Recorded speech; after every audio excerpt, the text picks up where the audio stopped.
Hi, this is Phoenix City Councilman Sal DiCiccio, and welcome to On the Issues.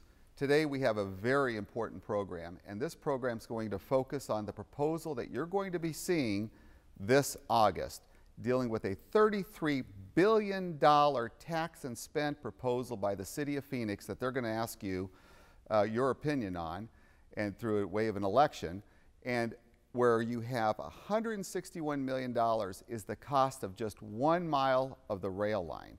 Remember, it's a $33 billion tax and spend transit proposal, and it's $161 million per rail line.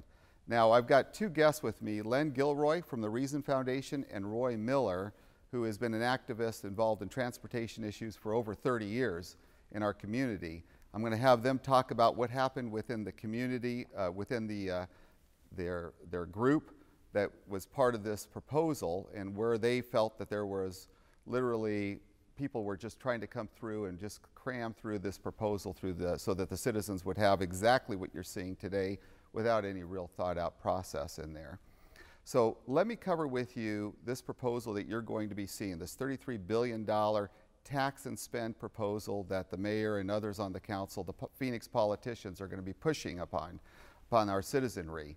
It's going to increase our taxes, yes, to the tune of about $18 billion in taxes that we're going to be looking at. And the City of Phoenix right now, as you know, is already having a very difficult time handling its own monies, literally handling its own monies.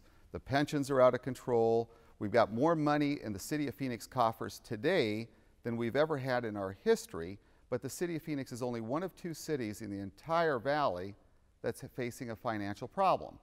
The reason why is we are lacking fiscal accountability measures that really put things in place.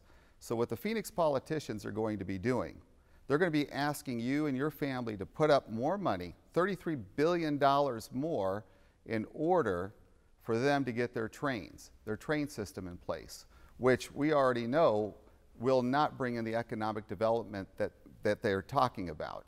And let me explain to you, and let me just show you a little bit of, and put things into perspective of what $33 billion really is.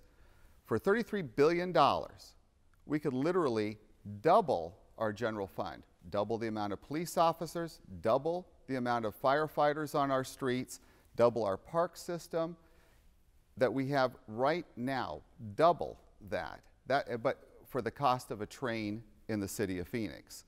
Additionally, and this will probably put things into real perspective, for $33 billion, what the Phoenix politicians want to spend on this new train system, you could buy, or actually, the City of Phoenix could buy a Prius for every man, woman, and child in the City of Phoenix. They can buy a Prius for $33 billion for every man, woman, and child in the City of Phoenix. It's about 1.2, 1.3 million Priuses we could buy with that kind of money. So you could tell that I have some strong concerns about this. I've got some strong concerns because what it's going to do, it's going to put our families into debt. It's literally going to put us into a situation where you have less and less money being afforded to services. So the decision you're going to have to make as a taxpayer is, do you think that we need more services like police officers on our streets and more parks, or do we need this ill-conceived train system that people want to bring in place? Now I'm going to bring in my guests here, Len Gilroy and Roy Miller, and tell us a little bit. I'm going to start with Len.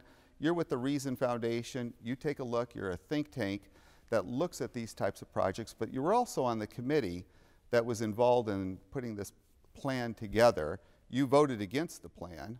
And can you walk us through what occurred on the committee, what your thoughts were, and why you think that this is such a very bad proposal for Phoenix taxpayers? Sure. Well, the way this commission worked is there was a predetermined outcome, it seemed, from the very beginning. Typically, I'm a former urban planner. I've been through planning processes. I know how this stuff sort of works. And typically, you try to come up with a set of needs and then try to build a package around those needs and then develop a plan that way.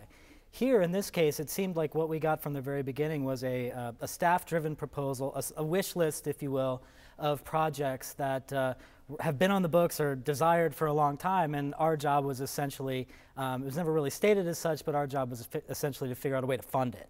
And so we spent months and months of going through an exercise where everything was relatively predetermined, like a pro wrestling match.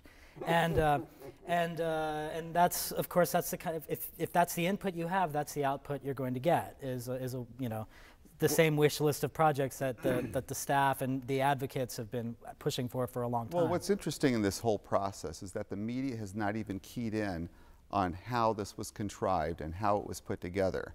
It wasn't even balanced against what our other needs are. For example, one of the things I talk about, if you believe in education in the city of Phoenix and you want to spend more money on education, if you're part of that camp and you think that we need more money, this proposal that the politicians, the Phoenix politicians, are moving forward literally kills the ability for schools to get more money, because the decision is going to be teachers or trains. You can only tax the public so far. But I was surprised by especially the comments that we talked about earlier, that it was all predetermined, it was literally put in place, and the media has failed to do this. Well, I mean, that's typically the way these sorts of things go. There's an end goal, which is to have a world-class city with lots of trains, and an aging technology that doesn't necessarily comport with what the future may look like. We're talking about a 34, 35-year window now that citizens are being asked to decide on here. And so I would question a few different things. Does it make sense to sort of put that kind of money down on a type of technology and a package of projects that may or may not comport with what the future needs are? One of the drawbacks of a heavy rail type of plan like we're seeing here, I mean, it's not exclusively rail, but there's a lot of rail and a lot of the spending would be tagged to it, is that rail runs along fixed lines. You don't move it easily once it's in the ground. Development doesn't necessarily follow that pattern. Development follows where jobs go and where, where redevelopment occurs and that sort of thing. And so what happens 15, 20, 25 years from now if development patterns don't match where the rail goes? Then you've sort of got a sunk cost in inflexible technology. And so that's why we at Reason Foundation tend to believe more in buses, if you're talking about what's good transit, so to speak.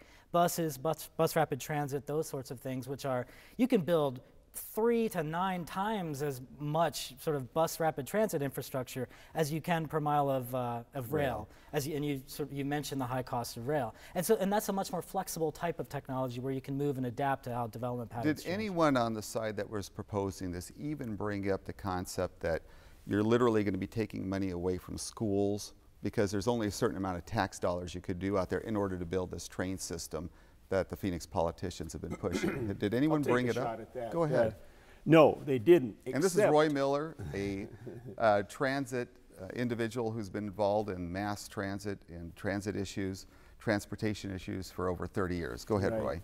And I would confess I tend to be a limited government sort of person, so I'm suspicious of these kinds of committees right from the get-go. But the first meeting, I started asking about the direction of the committee, and it was very clear that we were going to talk about how much the tax was going to go up, not even just extending the tax, but how much the tax was going to go up.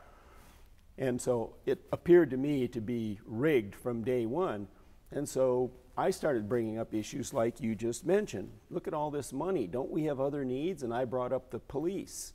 Well, of course, what happened is they tried to buy us off, those that were concerned about police, and they right away threw in the idea that, well, we've got some extra money now, we can also shift it around and have some more police. Well, that was exactly what happened throughout the committee. And then some of us said, well, wait a minute, we don't think these trains make a lot of sense economically, which a position I certainly have. So right away, when we expressed concern about a lack of street funding, then they created a separate subcommittee just to look at street funding. So throughout the process, it was clear that they were just trying to buy off any opposing views with these carrots. So no, the answer to your question is no. Well, what shocks me even more is the amount of money this is. When you're talking $33 billion, just to bring in a water delivery system for the next 100 years of plenty of water for the valley, and actually the state of Arizona, $1.4 billion. So Phoenix politicians think that it's more important to put in these trains and this plan in place than it is to bring in a water delivery system. They think that this $33 billion proposals for trains is more important than putting in and making sure we have enough teachers for our schools. I'd like to add one other thing too, in addition to what Len said. Some people will say, well, this was a broad committee. There were a lot of people. How could they come up with such an outlandish proposal if it's so bad? Well, the way that happened is because of the structure. Again, as Len mentioned, it wasn't an open analysis. It was predetermined from the beginning. And a good example of that is most of each meeting was spent by staff presentations. And we didn't discuss things like cost-benefit analysis. We didn't debate these questions. And at the end, when there was no vote taken throughout the whole process, this package was offered up, not in writing, offered up verbally, and we had to vote on it without even seeing the package. No votes, 10 meetings, then a verbal proposal and a vote. And even after that, there was some concern, and we had a phone meeting, which ended with some of the people leaving so that there wasn't a quorum. So that's how this happened, that this outlandish proposal came from this good citizens committee. It was the structure and the way the committee was run. Well, it's predetermined, is what it tells you. And I want to make sure I emphasize this to the public. As you know, I always bring up fiscal reforms, and you've got my commitment that I will always do everything I can to protect you and give you the information that you're not getting from the media and the other politicians at City Hall.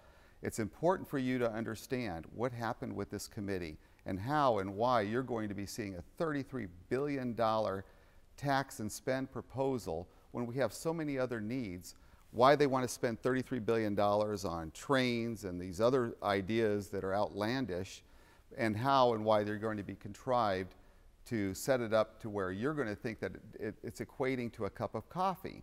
It is not a cup of coffee. It is a cop.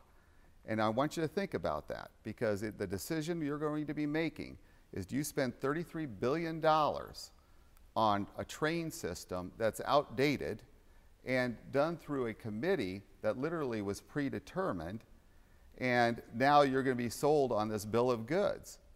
Outdated. I like your outdated phrase, because my characterization of that is this is a 19th century solution to a 21st century problem.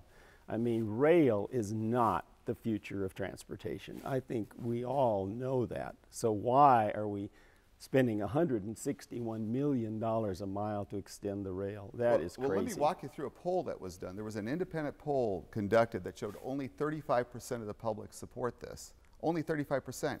Then the mayor, you know, who is a strong supporter of spending this $33 billion on this rail system, put out his own poll on his own website that showed only 10% of the public supporting this program, that they thought other things were more important.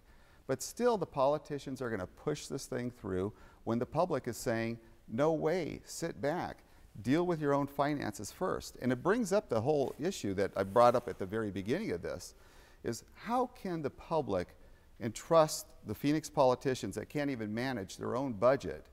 How can they entrust them with $33 billion of monies when we have so many other priorities in the city of Phoenix and the public is still struggling? How do you take that much money out of their pocketbook? Now, Len, you guys have done an analysis on things like this. Well, I mean, you raise a very good point, and I brought this up during the meetings just to try to remind my fellow committee members, this is not magic money. I mean, we sort of treat this issue, and we, in that whole process, sort of treated it like this was monopoly money that you just sort of move around on a table and put a project here and a rail line here and all this. But the reality is this is real money that comes out of people's wallets. Sales taxes, just in terms of how to fund transportation, sales taxes are a highly regressive tax that will impact the lower income folks disproportionately relative to, you know, sort of the middle and upper income people, who, by the way, the middle and upper income people are the ones who are going to be riding the rail the most and would get the most benefits. In addition to sort of the developers along the railroad line or the rail lines that you know, that the city staff have claimed have put, you know, anywhere from $3 to $6 billion of investment along the current line. Well, it's corporate welfare is what it is. Exactly, it's the type of crony capitalism. It's the benefit of few people, but to take the money from everybody else. Right, and so one of the things that came up repeatedly that we sort of brought up a number of times during this process was, well, then why aren't the folks who are benefiting so enormously from these investments actually paying some of the costs of them? And instead, every Phoenix citizen, anyone who shops in Phoenix, will be asked to pay that cost, to double, essentially almost nearly double a tax that's currently in existence. So only a certain amount of people will benefit from it, but which is very limited. Right. Individuals will benefit from this new rail proposal that they're trying to push on the public, but everybody's going to have to pay for it, and especially those that are lower income, that are struggling day to day. The hardworking taxpayer is going to have to use their money for this. Right. And if you drive, over 90% of the traffic or commuting that happens in Phoenix, over 90% is by car. But if you look at the actual proposal, less than 10% of the spending that is being proposed would go towards street improvements, as Roy mentioned. Roy, I want to get to you on that, but this is an important fact, because the majority of the public likes the idea of people getting on trains, or they like the idea of it. But when it comes down to it, let me just give you some numbers that were done, that were presented out of testimony at the subcommittee meeting, or at the council meeting. I asked staff specifically, I said, how many people a day literally will take the train that are currently out there?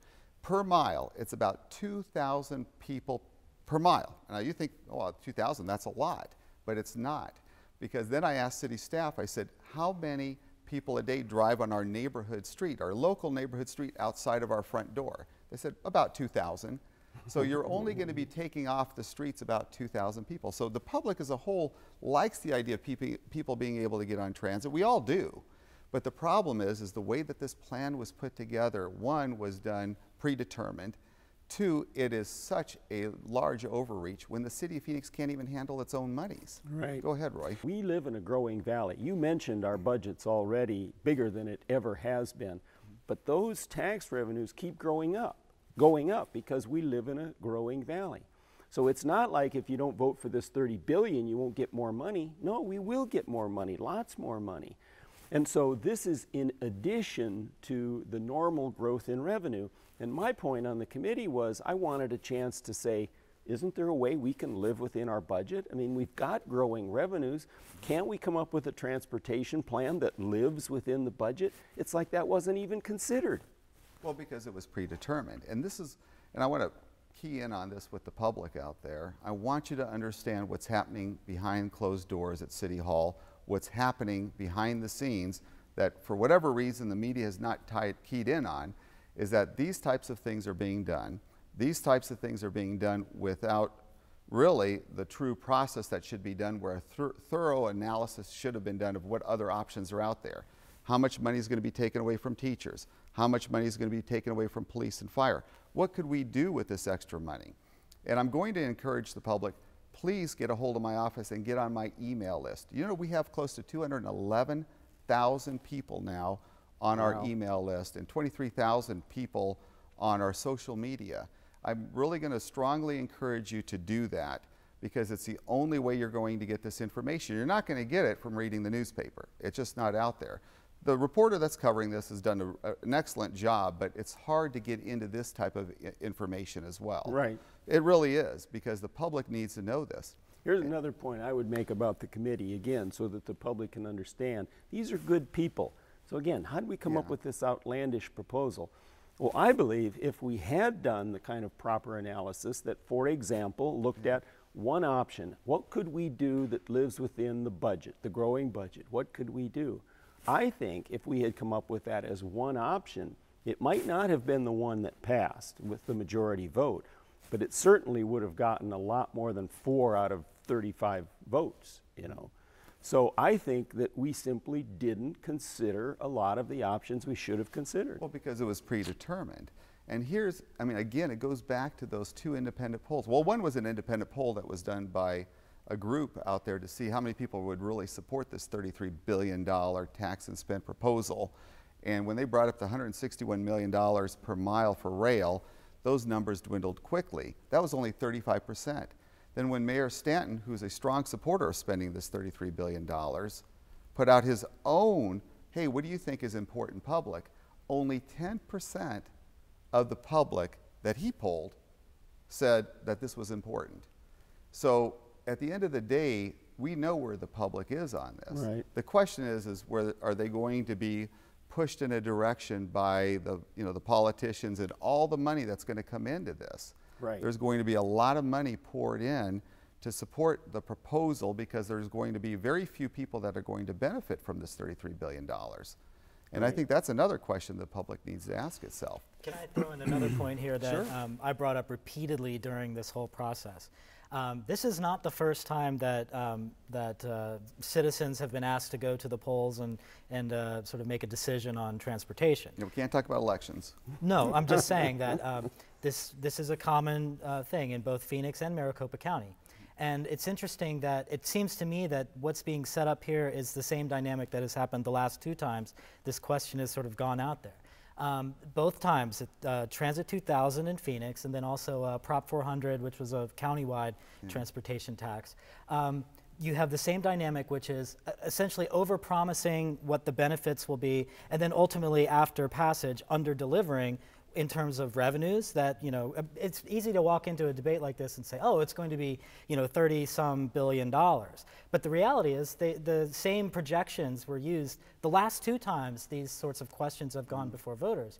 And voters were promised a set of projects on a set amount of money, and then you have a recession here and another recession here, and those monies don't come. That's exactly why we were asked to go back and look at this sort of situation. And so it seems to me the same dynamic is being set up here that has happened over the last 15 years here in this area, which is a trend towards over-promising and then ultimately under-delivering because of the volatile nature of the sales tax mechanism. Well, it sounds like Washington, D.C. politics has hit Phoenix, Arizona. Yeah. You know, and let me tell you too, I think if you ask the public, they really want to see the streets cleaned up. Sure. They want to see them improved. But the city of Phoenix, I believe, deliberately has been taking monies away in the past from capital dollars and funding an inability to have fiscal reforms. And it doesn't take $33 billion to clean up the streets. No, it doesn't. And that's the point, Roy. I mean, like for myself, I believe that we need to have great streets. We need to have a good transportation system, a fantastic one if we're going to be a thriving city that's going to increase jobs. Putting all that money that should be cleaning up our streets into a rail program that costs $161 million a mile just doesn't make logical fiscal accountability sense. Exactly. You know, so some of the things that came out, Roy, I want to talk to you a little bit about it too. We've talked about some numbers even prior to talking about this, that it's only going to take maybe 1% of the population off of the streets. Then when you start weighing that, during the committee, did they even weigh the fact that it's going to cost this much money just to take less than 1% of the population off, even on the rail system that doesn't even pay for itself? No, that wasn't really discussed. And any of citizens of Phoenix who live in the central Phoenix area, like I do, I've lived in the Encano area for 38 years, know what has happened to Central Avenue. I mean, Central Avenue used to be a wide open, easy to transverse street or drive down. It was a wonderful street. Well, now, as you know, if you want to try to make a left turn off Central, you can't do it. You'll sit there forever. So the train has slowed traffic. People can see that. That's why at-grade rail increases pollution and congestion. It doesn't decrease it. And the ridership is very low. It's minimal, less than what you get in your neighborhood street. So you might ask again, and I keep coming back to this because the public is going to wonder how we got this crazy proposal. And again, we didn't consider the kinds of options that you're asking about, but you have to go back to the committee itself. And the politicians you're talking about tend to like these big projects. So because it gives them a good name, it gives them a legacy. They're able to say that this is what they did with other people's money. Again, this is Phoenix City Councilman Sal DiCiccio. I will, and I commit to you that I will constantly let you know what's going on behind the scenes that you don't always get out there. And you have my commitment that I will push fiscal accountability reform measures at City Hall. And I want you to get on my email list, and I want you to get on my social media so that you get this information that you just don't get out there.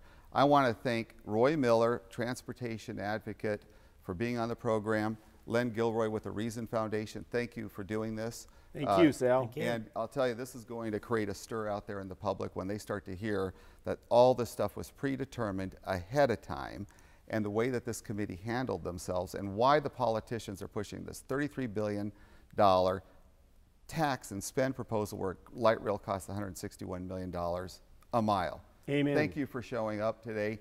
Thank you for this, for allowing me to be on the program, and please pass this information on to your friends and family. Thank you. This is Sal DiCiccio.